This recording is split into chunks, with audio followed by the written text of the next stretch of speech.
শুভ ষষ্ঠী বন্ধুরা। একদম সকাল সকাল ঘুম থেকে উঠে চান টান করে একদম রেডি হয়ে বসে পড়েছি। একটু বাদেই খেয়ে নেব ভাত, কারণ আমরা আজকে উত্তর কলকাতা যাব। আর একটুখানি পেটে ভাতটা থাকলে কি হয়, মানে ঘোরার সময় না অত খিদে খিদে পায় না। ডিম আলু সেদ্ধ করে নিয়ে একেবারে বসেছি। এটা কিন্তু আমি একা খাবো না, আমি আর মেয়ে খাবো। এখন খাওয়া হয়ে যাচ্ছে, তারপরেই একেবারে বেরিয়ে পড়বো উত্তর কলকাতায় ভ্রমণে বলতে পারো। এই যে এরা সবাই হচ্ছে আমার মেয়ের বন্ধুরা, আর মায়েরাও আছে। আমরা এই প্রত্যেকবার এইরকমভাবেই ঘুরতে যাই এদের সাথে। খুবই ভালো লাগে। আর আসলে কি বলো তো, গ্রুপটা যদি মনের মতো হয় না, ঘুরেও দেখবে শান্তি পাবে। তো যাই হোক, এখন আমরা একদম তৈরি হয়ে গেছি, মেট্রো স্টেশনে এসে গেছি এক হয়ে। এবার চলে যাব উত্তর কলকাতায়। প্রত্যেকবার আমরা উত্তর কলকাতায় যাই, কিন্তু রানী রাসমণির বাড়িটা না আমাদের মিস হয়ে যায়, হয় না? একটা একটা করে তো সব কিছু আর দেখা হয় না। তো এবার প্রথমেই ভেবে রেখেছিলাম যে রানী রাসমণির বাড়িতে অবশ্য করেই যাব।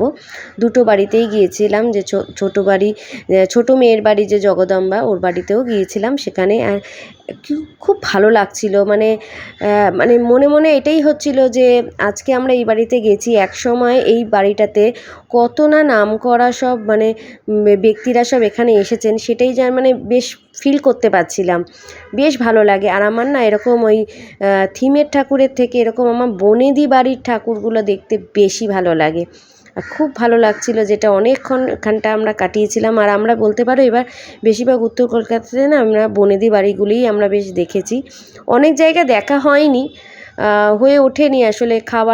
খাওয়ার জায়গাটা একটু দেরি হয়ে গেছিলো, সেই কারণে এটা আমরা চলে এসেছিলাম আবার লাটুবাবু ছাতুবাবুর বাড়িতে।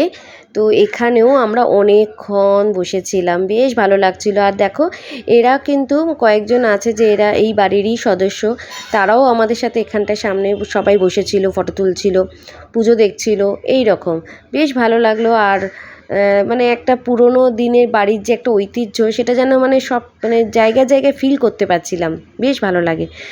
আর তারপরেই আমরা আবার চলে গিয়েছিলাম বড় রাজার বাড়ি। ছোটো রাজার বাড়িতে এবার ঢুকতে পারিনি, কারণ এত ভিড় ছিল না।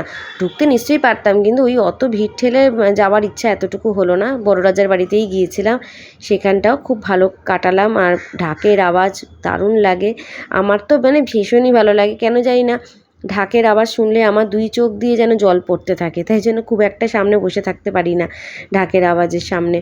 আর এখানেও অনেকক্ষণ আমরা বেশ ভালো করে কথা টথা বলছিলাম, আর প্ল্যান প্রোগ্রাম করছিলাম যে এরপরে কোথায় যাব না যাব।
সারা দিন ঠাকুর দেখে দেখে এখন বাজে প্রায় 6টা। আর বাকি দুজন যার ফ্যামিলি ছিল আর কি, বাচ্চা নিয়ে, ওরা চলে গিয়েছিল। আর আমি শুধু আমার মেয়ে আর অর্পিতার মেয়ে, ওরাই রয়ে গেছিলাম আমরা। আর এখানে প্রায় আমরা 1 ঘন্টা কাটিয়েছি। খুব ভালো লাগছিল গঙ্গার ঘাটে বসে। কত কিছু দেখলাম, যে সাপ গেল, ব্যাঙ গেল, কত কিছু পাখি গেল।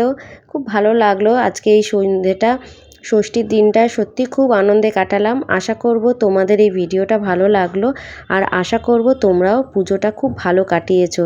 যদি আমার এই ভিডিওটা ভালো লাগে তবে একটা লাইক করে দিও, পাশে থেকো। দেখা হবে আবার কোনো নতুন ভিডিওতে। ততক্ষণের জন্য টাটা।